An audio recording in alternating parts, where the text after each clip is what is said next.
très importante dans le cadre de l'INIM.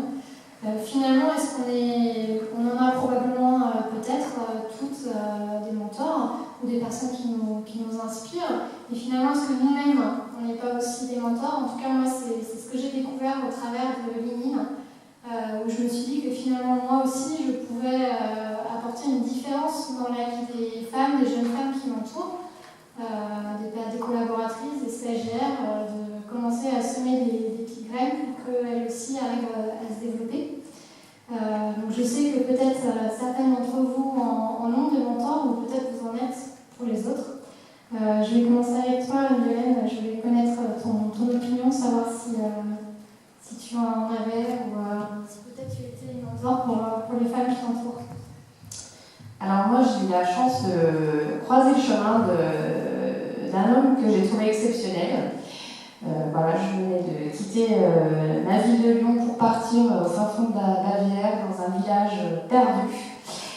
Et j'ai eu la chance de tomber sur un patron qui m'a porté, qui m'a rassurée, et qui pour la première fois m'a un peu ouvert les portes du monde professionnel. Et j'avais l'impression pour la première fois de rentrer dans la cour des grands.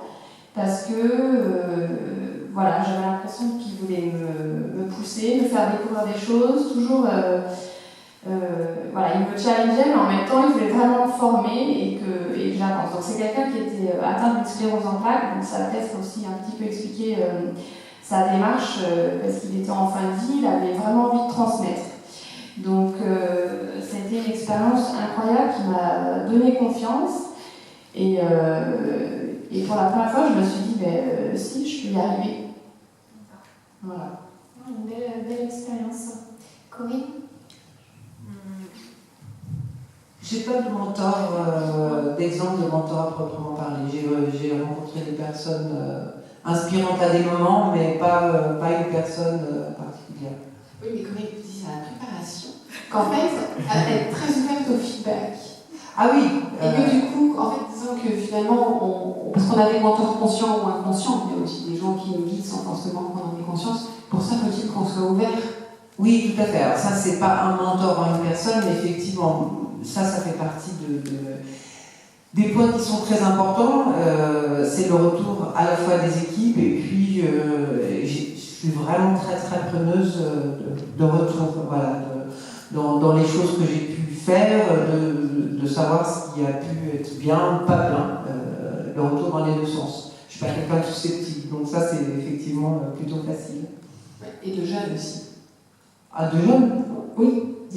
Ah oui, de retour. Ah oui, j'étais là, c'est gentil, jeune, mais. Non, effectivement. Effectivement, c'est l'intergénérationnel. C'était de ne pas avoir forcément le retour de ses pairs, mais ce qui est très intéressant, c'est souvent là où je suis surprise, c'est quand je tiens toujours à avoir des alternants, et c'est pour pas rester justement que dans mon niveau de génération, mais avoir toujours un pied avec des jeunes qui ont, à chaque fois ils me décoiffent, parce qu'ils vont me faire un retour qui est vraiment, voilà, très bien. Mon dernier alternant m'a offert les petits jardins zen. C'est comme ça qu'ils me voyaient, avec leur râteau. Et alors c'est fantastique parce qu'aujourd'hui, tous ceux qui viennent dans mon bureau s'assoient et ils passent leur râteau. Alors, donc, et en plus, bon, voilà, c'est une belle anecdote parce que ça vient d'un alternant, ils me demandent tous d'où j'ai eu ça, mais voilà. Donc. Intéressant probablement parce que tu l'as beaucoup marqué aussi. Peut-être. Véronique? Alors, j'ai pas de mentor sur le plan professionnel. Par contre, j'ai des femmes qui m'ont inspirée. Donc, sans surprise, parce que je pense que vous avez les mêmes noms en tête, il y a les deux Simone. Simone de Beauvoir, qui a écrit de très belles choses sur la condition féminine, et le fameux « on ne naît pas femme, on le devient ». Simone Veil, qui a ouvert la voie aussi à beaucoup de choses pour les femmes. Et puis, j'ai une artiste que j'aime beaucoup, qui s'appelle Niki Saint-Phal, je ne sais pas si vous connaissez. C'est une femme qui est née dans les années 30, donc à une époque où finalement la place de la femme était loin d'être ce qu'elle est aujourd'hui. il n'y avait pas le droit de vote. Et elle a écrit quelque chose que je voulais vous lire parce que je trouve ça absolument génial. Donc à propos de ce qu'elle a appelé le Nana Power en 1970, donc ça a été à peu près en même temps que le MLF. Et donc elle a écrit ces deux phrases que je trouve sublimes. Le communisme et le capitalisme ont échoué. Je pense que le temps est venu d'une nouvelle société matriarcale. Croyez-vous que les gens continueraient à mourir de faim si les femmes sont mêlées? Ces femmes qui mettent au monde, qui donnent la vie, je ne peux pas m'empêcher de penser qu'elles pourraient faire un monde dans lequel je serais heureuse de vivre. Très beau. Merci. La société matriarcale, c'est maintenant. Caroline, est-ce que de ton côté, tu as des mentors? Je ne pense pas avoir de mentor, moi je me suis beaucoup construite assez seule, finalement j'avance assez seule. Par contre, je sais d'où vient cette confiance en moi d'avancer seule, et c'est mes amis d'enfance. C'est-à-dire qu'on s'est construit très jeune dans un tout petit bled dans les Deux-Sèvres. On avait monté une association de skateboard ensemble. Donc à 16 ans, j'allais présenter à la mairie pour avoir des subventions pour construire notre aire de skate et tout. Et il n'empêche qu'aujourd'hui, déjà on est toujours tous très proches et on vit tous de notre rêve d'enfance.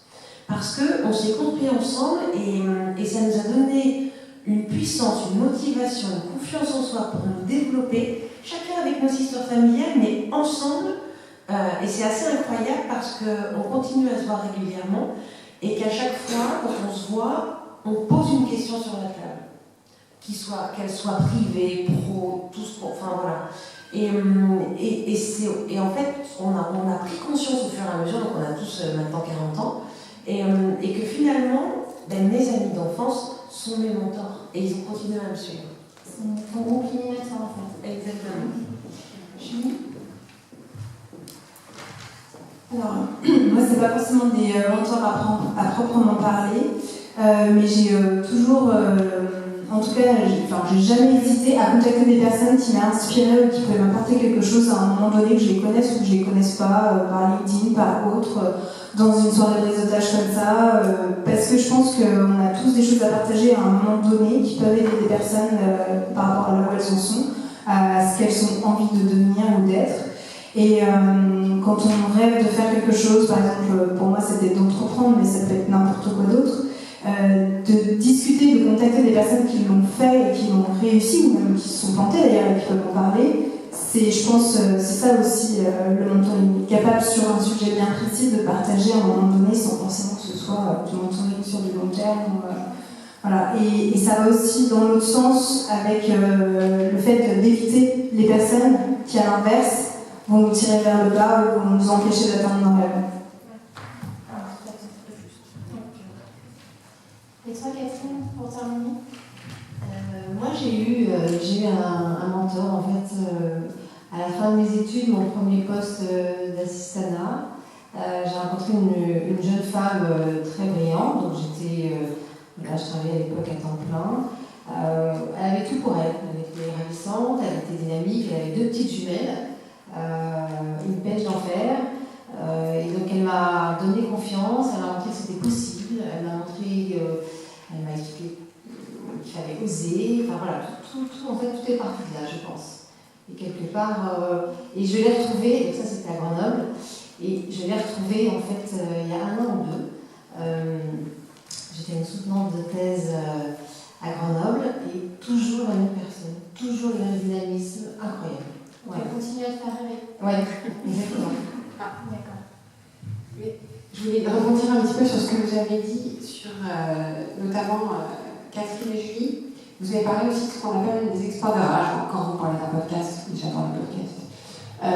Change ma vie, le titre du Solier, certains doivent le connaître, qui a fait un épisode sur les expandeurs que je vous conseille. Il y a une subtilité qui est intéressante. Donc, le mentor, c'est quelqu'un, c'est un guide qui vous ressemble, qui ne poursuit pas forcément du tout le même chemin que vous, qui est plus ou moins conscient.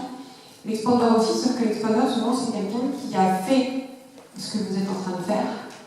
En tout cas, une partie, parce que ça peut être ce que vous êtes en train de faire en tant que professionnel, ou en tant que femme, et en fait, qui passe à votre inconscient le message que c'est possible. Et en fait, c'est quand, si Si vous commencez à chercher un petit peu autour de vous, vous allez voir que vous en avez plein. Des gens que vous suivez ou qui vous inspirent, qui sont vivants, morts sur les réseaux en direct autour de vous. Et en fait c'est très très important de comprendre pourquoi et de cultiver ça, parce que c'est vraiment ce qui vous permet d'avancer.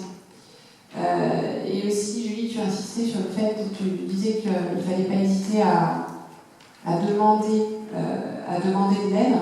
En fait, le mentoring, ça se provoque aussi. Et c'est vrai que les gens adorent ça parce que c'est assez flatteur de mentoring, c'est assez agréable. Donc il ne faut pas hésiter. Et là encore, c'est un sujet sur lequel les femmes hésitent, les hommes n'hésitent pas. Dans les clubs d'hommes, en fait, c'est un petit peu ce qui se passe. Et les femmes hésitent, et en fait, c'est important. Et Karine, quand on a commencé, tu disais que toi, tu avais l'impression avec Lynn de faire du mentoring, c'est ça. Puis Caroline, quand tu as des filles, tes amis d'enfance, en fait, j'avais l'impression de retrouver le cercle Lynn. C'est vraiment ça l'esprit de Lynn, et c'est ça qui est assez puissant. Donc vous pouvez vous recréer un cercle, pas forcément d'amis d'enfance, mais en tout cas de personnes avec qui vous allez évoluer, vous allez continuer à partager ça. Donc on arrive à la fin de notre conférence, ou presque.